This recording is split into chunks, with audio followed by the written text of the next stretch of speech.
അൽഹംദുലില്ലാ വസ്സലാത്തു വസ്സലാമു അലാ റസൂലില്ലാ.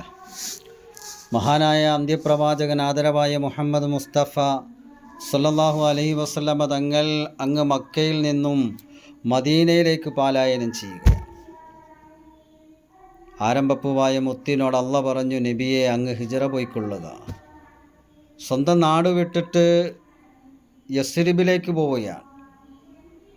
ഇന്നത് മദീനയാണ്. യാത്ര ചെയ്യുന്ന വേളയിൽ സഹാബാക്കൾ ഓരോരുത്തരും അള്ളാൻ്റെ റസൂലിനോട് പറഞ്ഞു, നബിയെ രാത്രി എൻ്റെ വീട്ടിൽ രാപ്പാർക്കാം. ഹബീബായ റസൂലുള്ളാഹി സ്വല്ലല്ലാഹു അലൈഹി വസല്ലം തങ്ങൾ സഹാബത്തിനോട് പറഞ്ഞു, എൻ്റെ ഒട്ടകം എവിടെയാണ് മുട്ടുകുത്തുക അവിടെയായിരിക്കും ഞാൻ താമസിക്കുക. ഓരോ വീടിൻ്റെ മുന്നിലെത്തുമ്പോഴും സഹാബാക്കൾ വളരെ ആകാംക്ഷയോടെ എൻ്റെ വീട്ടിൻ്റെ മുന്നിലായിരിക്കും ഒട്ടകം മുട്ടുകുത്തുക, എൻ്റെ ഹബീബ് സല്ലല്ലാഹു അലൈഹി വസല്ലം തങ്ങൾ ഇന്ന് എൻ്റെ വീട്ടിലാണ് എന്ന് കരുതി വളരെ ആത്മാർത്ഥതയോടെ, വളരെ ഹബീബിനോടുള്ള ഇഷ്ക് കാരണം ഇങ്ങനെ ആഗ്രഹിച്ച് കാത്തു നിൽക്കുകയാണ്.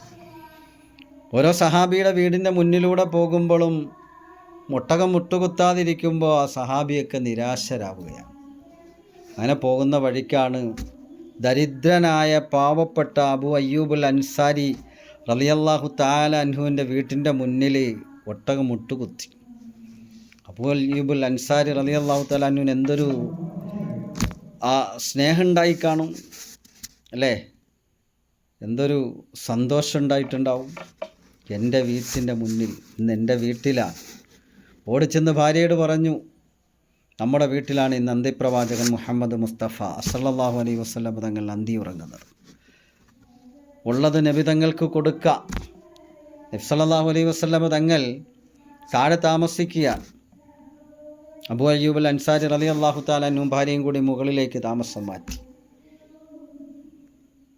വെള്ളം കുടിക്കാൻ ആവശ്യമായി വന്നപ്പോൾ ഭാര്യയോട് പറഞ്ഞു, അനങ്ങാതെ പതുക്കെ പോയി എടുത്തുകൊണ്ട് വരണം. അല്പം ശബ്ദം എങ്ങാനുണ്ടായാൽ ഹബീബിൻ്റെ ഉറക്കം പോകും. അങ്ങനെ വെള്ളവുമായിട്ട് മുകളിലേക്ക് കയറിപ്പോകുന്ന സന്ദർഭത്തിൽ അബൂ അയ്യൂബുൽ അൻസാരി റളിയല്ലാഹു തആല അൻഹുവിൻ്റെ ഭാര്യ ഒന്ന് ചെറുതായിട്ടൊന്ന് തെന്നി വെള്ളപ്പാത്രം താഴേക്ക് പോയി. അത് ഒലിക്കാൻ തുടങ്ങി.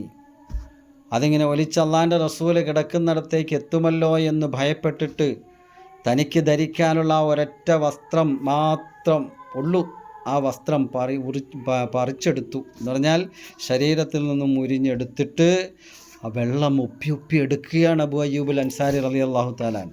എന്തിനാ? ഇതെങ്ങാനും അള്ളാൻ്റെ ഹബീബിൻ്റെ ദേഹത്ത് പോയി പതിച്ചാൽ ഉറക്കം നഷ്ടപ്പെടുമല്ലോ. വെള്ളമെല്ലാം ഇങ്ങനെ ഒപ്പി എടുത്തു ആ മുണ്ട് കൊണ്ട്, ആ വസ്ത്രം കൊണ്ട്.